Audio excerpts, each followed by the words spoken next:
Yo,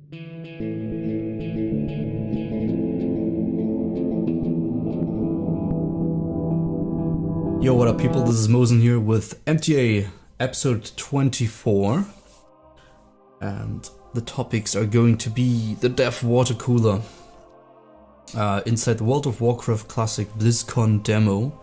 There's been a post from the development team clarifying on what we will be able to do with the demo that we will stream here on our Twitch channel, and it's let me put it this way, it's less than people probably expected.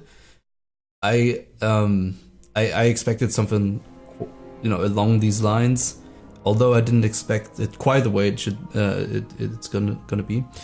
That's gonna be a topic, and then topic number 2, because we're gonna go through the article, and topic number 2 is gonna be do races matter, right?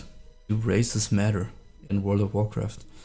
And how much do they matter? And we need to clarify some things, because it seems like some things are still in the dark and not believed. However the case, let's start this off with the you probably read the article. If you haven't yet, you know, the URL is linked in the description. I hope I don't forget, but you can just Google Dev water cooler demo and it should be fine. So hello, blah blah blah blah. I'm gonna skip this part. What to expect, right? From the beginning of this project, this team's mission has been to be as faithful as possible to World of Warcraft as it existed in 2005 and 2007, before Cataclysm altered the world as we knew it, and we wanted to make sure I wanted to make sure the demo was built for show, was a clear reflection of that. So, okay. Pretty clear up until this point. They want to prove that they know that the community wants no changes. The focus of the demo is on outdoor questing, and we've selected 2 iconic zones for the most original WoW players will no doubt be familiar with. Barrens for the Horde and Westfall for the Alliance. Now here's the thing, like I would have thought they would have picked Elwyn and the Durotar starting zone or something like that. But you know, okay, they will give us Barrens and Westfall, so that's the first change that I thought was significant. I wouldn't have expected that. I thought they'd go an easier route and do Elwyn, but there's a reason for that, and it's a good one. So you can step back in time and experience these zones as they were originally designed. Blah blah blah blah blah. You can get mad at Planestriders and blah.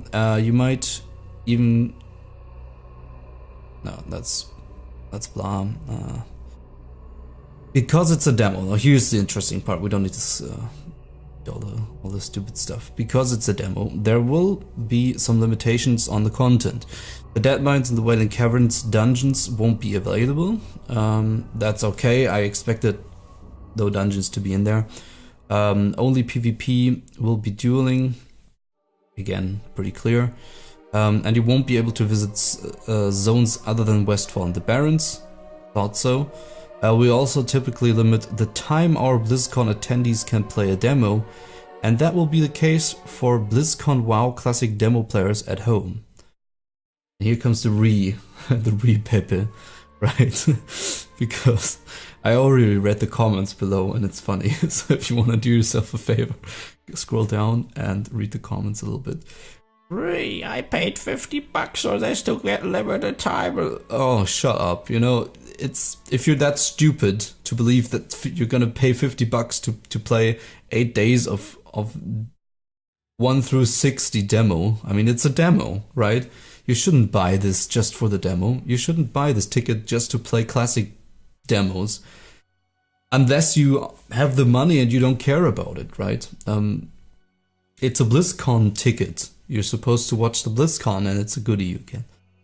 But anyway, so here's the thing, right? You'll get limited time, you'll be able to play, and then you have to log off at a certain point, because they probably have like some servers that are dedicated to this, and everyone wants to see it, right? So of course you gotta get in line. Of course, I'm not arguing, it's a little bit fucky, right? To limit the time of people that paid $50 for the ticket. Absolutely, right? But you could have guessed this by now. How, you know, on how, you know. And again, you shouldn't buy the demo, the ticket just to play the demo, unless you don't care about money. Then we have, you know, like Dwarf Rogue Elf. If you're in favor of the oil money from Norway, then buy the ticket, right? Okay, so we got, in order to maximize the number of people who can try out the demo, initially you'll be logged off after playing for a certain amount of time to give somebody else a turn. We haven't determined exactly how long this time limit will be yet, 5 minutes, but we're also planning some flexibility. So if we're able to relax the restriction and still give everyone who wants to play a great experience, then we'll do that. So it can be that it's not going to be as bad as people think, and people probably think it's going to be 10 minutes. It's not going to be this short. I can't really imagine. If you do find your session has ended before you've done everything you wanted to, don't worry, your character will be there when you get back for your next session, so no need to and all your progress will be saved. Your progress in the demo. You'll start the demo at level 15. While we know that starting at level 1 holds a lot of nostalgia, you are also limited in what you can do when you're first starting out. Given the time constraints of a BlizzCon demo, we wanted to give players some freedom to explore and experiment with core systems. I need to roll up here.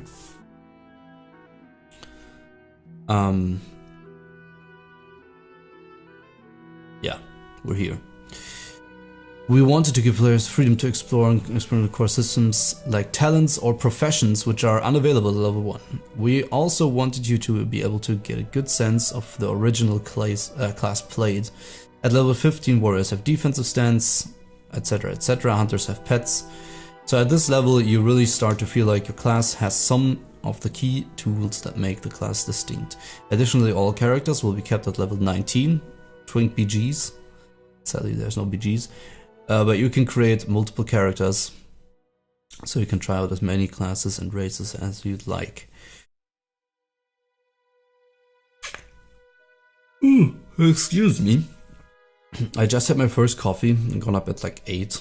I don't know what's wrong with me, like an actual human person. That's unusual, but you know. I gotta edit a video and then I wanna fire up the stream, so. Okay, so basically, you know, okay, one more thing. There's restrictions and everybody could expect this, right? And some people are crying about it. I can understand both sides. Some people are really hot for this and they purchase the ticket, and Blizzard knew if they put in this demo they're gonna sell more tickets, right? That's a little bit of a dick move, but you could expect this not to. It's a demo anyway. It's gonna end, right? What did you expect, to level to 30 and buy a mount and then it's gone again? I could imagine some people thought that would be a great idea. You know, that have been playing on private servers for 9 years and go to every fresh server. No offense, you know, do whatever floats your boat. Maybe they wanted to level to 40, buy the mount, and then the servers get shut down, and that's maybe fun for some people. Anyway, enough of the bitching. What's new? As we mentioned in our original dev water cooler blog we posted in June, we are building WoW Classic on the foundation of our modern code base. That means you'll be able to download the demo through the Blizzard's Battle.net desktop app, which is good, and use Battle.net chat integration in-game to ask your friend to come check out the Barrens with you. Oh no. You'll also find the improved support for widescreen monitors, so I don't get what they mean by this. So instead of world looking stretched and distorted in widescreen, it looked like it did on your 4x3 monitor, only bigger. It sounds terrible. Does it look stretched? I have a big monitor here, but does it look stretched for you guys? I don't know.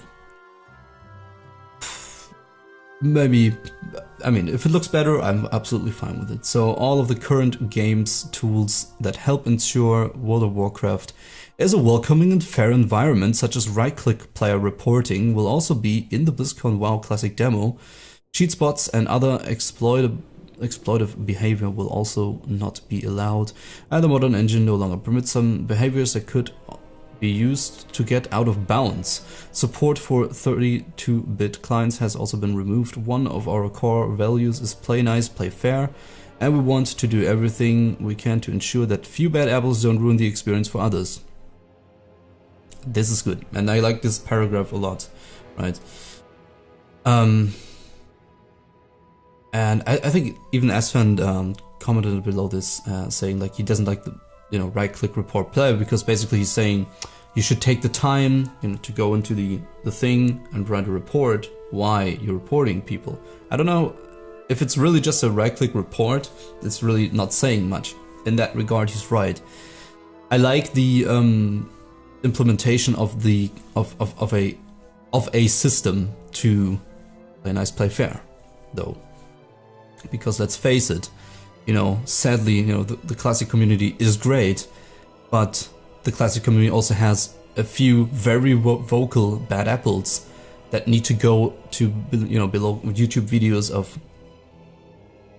female YouTubers and say how much of a cunt they are because they don't like vanilla WoW, right? And they need to do that below every video. And I don't know that YouTube girl or anything. I just think it's not just there. I know this community for a couple of years now, and I know that there's a couple of people that just need to do everything in their might to let everybody know and their mother know that they enjoy classic, and everyone who plays retail is a FAG, and I don't know, man. I really like this change, and some people will really have to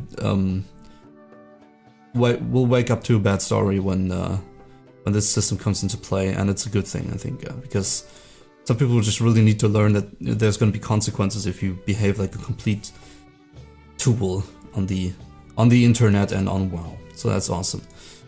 Whether it's by right-clicking and reporting or by writing a report, that is, you can see both sides working out. You'll also find that post-launch accessibility options such as colorblind mode are in the demo, though as we were working on it we realized some words from accessibility panel were in game.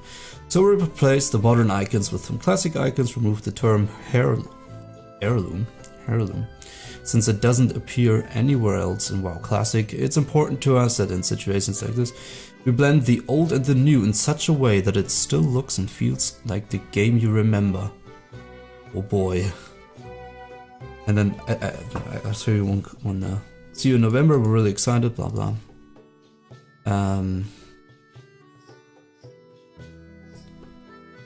Like one guy says, I hope you mean blending them together in such a way means no changes. I'm not gonna pay any money for a game I purchased 13 years ago. Yes. Anyway, that's the comment section if you wanna have a I would recommend you read it. It's funny for 5 minutes and it's good. Anyway, we don't want to cry about the comments, because that wouldn't make us any better than the comments themselves. I think it's fair. I think it's cool stuff. I'm looking forward to it. I'm gonna stream that stuff, and we can get a good glimpse of what's gonna be happening. The leak said it's gonna be 4K resolution textures. I'd welcome that. Some people want new and old models turned on and off. I don't know. They said that the leak says it's going to be old models with better texture and resolutions. I think that's fair too. And I like the old models, man. I mean, look at the new gnomes. What is that? It's an abomination, man. Okay. And I think that's enough of this. It's just like the demo stuff, but there's no need to stretch this out. More than it really needs to. So Westfall and Barrens, and you start at 15. That's something that I didn't expect. I thought it would be in the first starting zone, but yeah. Then I want to go into the second topic, and this is like, do classes or do races matter? And I'm gonna continue this in the next one too. Yeah. But I want to start out like a discussion about the races. Did I say classes? I mean, of course, the races. And do they matter in Classic? And if so, how much? And the short answer is yes, they do matter. They do matter, of course. If you want to min-max your experience and you want to go full try-hard, you want to be the best Fury in your guild, you have to pick a certain race. And what I want to start out with, though, is a you know, this urban thing about the hit rating, the weapon skill. Because I just came from another streamer where I wanted to be. It's like, we're rolling orc, you're rolling troll, and blah. And I said, well, obviously you should probably go orc, or do you just don't like it and want to play something else? I say, no, why? You only get like one hit. And there the discussion starts, man, and people get really offended. It's like, I said, like, I'm not trying to school you, and I said it really nicely, but he wouldn't believe me. Like, he wouldn't believe me that the weapon skill results in more hit. And, you know, the thing is, it's tested and known that weapon skill affects the hit, because weapon skill is the opposite of defense rating. Defense rating reduces your chance to hit somebody, and or being hit, and weapon skill increases it. And there's two formulas, right? And to make it very short, a raid boss has higher defense rating than a normal mob, and the difference between the defense rating and your weapon skill is what matters, right? And if that's equal to 10 or less than, greater than 10, you get to use a better formula that makes you that results in you only needing 6% hit, because your miss chance is going to be 6% hit, 6% miss against the raid boss. And then, you know, if you have less than 305, then you get to use the shit formula. And orc and human ratios are +5 weapon skill to some certain weapons. And the key point is that the formula changes once you pass a certain threshold, right? And that's the thing that people miss. The sources are WoW Wiki Vanilla. The sources are the source code of Light's Hope. And later, Elysium made a random change to the system, wherein 4 weapon skill would already give you, I think it was 2%, and then 305 would give you just a little bit more, and you needed, essentially it got nerfed a little bit, so it's more, anything below 305, 304, 303 would also already get a little bit more hit, because people felt it's broken, and it was broken, and it is broken. Now, source-wise, of course, WoW Wiki, you have to get the correct article that doesn't relate to, I don't know, Mists of Pandaria or whatever, but it's a historical article that reflects how it was back then. If it really was back then, like the way it is said in the WoW Wiki articles, we don't know. We would have to talk to people that actually tested this there, so if anyone is out there that tested this. But I'm pretty sure, I did talk to people that did tank then and did play melees then. And in hardcore guilds, there were people that played these races because of this.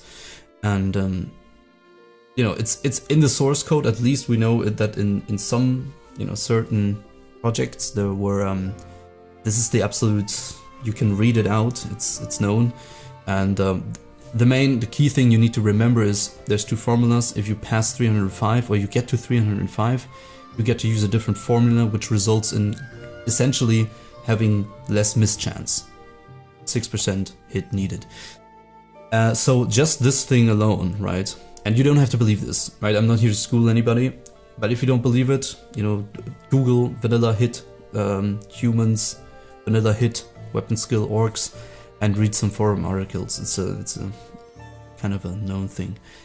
That's what makes it so broken, and that's why very hardcore players on the Lion side, for example, always rolled human tanks, fury warriors that wanted to top the meters for sure, that pulled 1400 DPS. They rolled human, and orc likewise, right? And that's what made it so broken. And even I have tested this with being a main tank, human main tank, and I got to the hit. I equipped the hit cap I would have needed using this formula to see if it's true.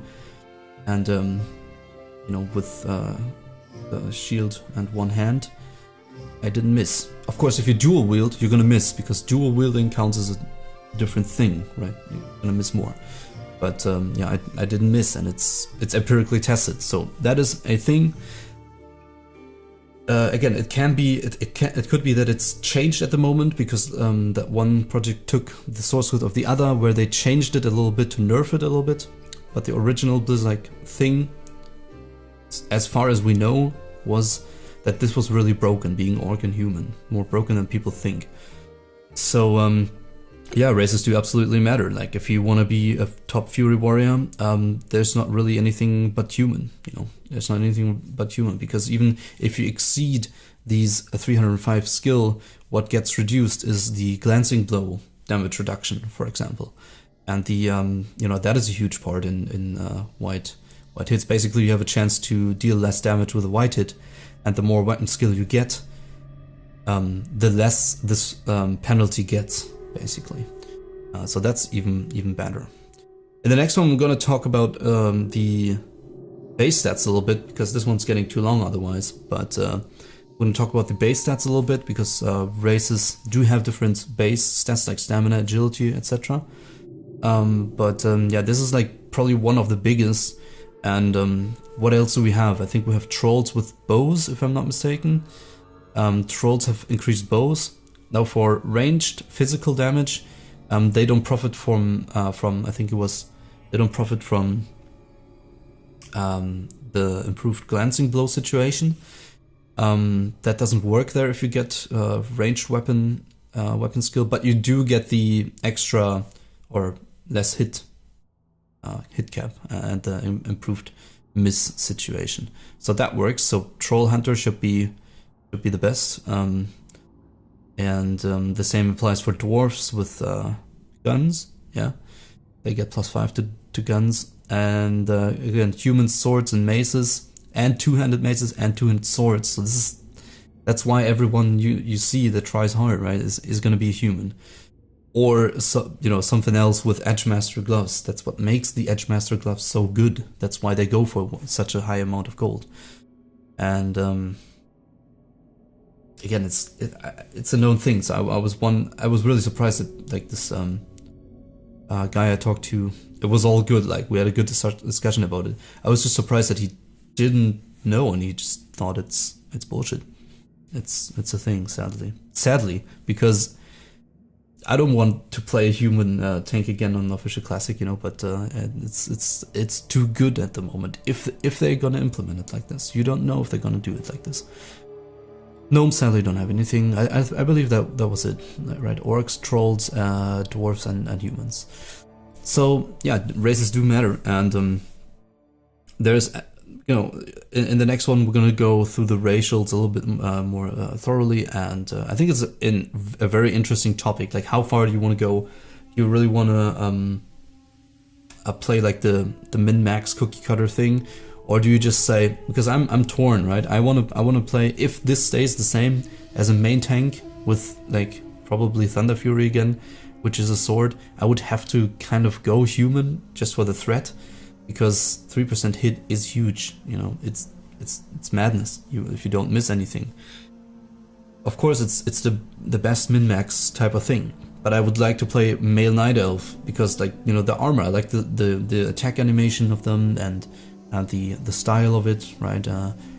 And they only have like an additional dodge, more agility, and blah. It's just not as good, right? And how far do you go? Like, what do you value more, aesthetics or being the ultimate min-maxer? Well, you could argue though, you know, 3% hit is so huge that it really puts me personally in a tough spot. I don't know what to play, you know. But in the next one, I'm gonna take a look at the base stats, and there you will see why playing a gnome main tank is not necessarily the best choice, as you might imagine, right? And so far, thank you very much for watching for this MTA. And I'll fire up the stream in a second. I'll see you in the next one. Thanks. Bye bye.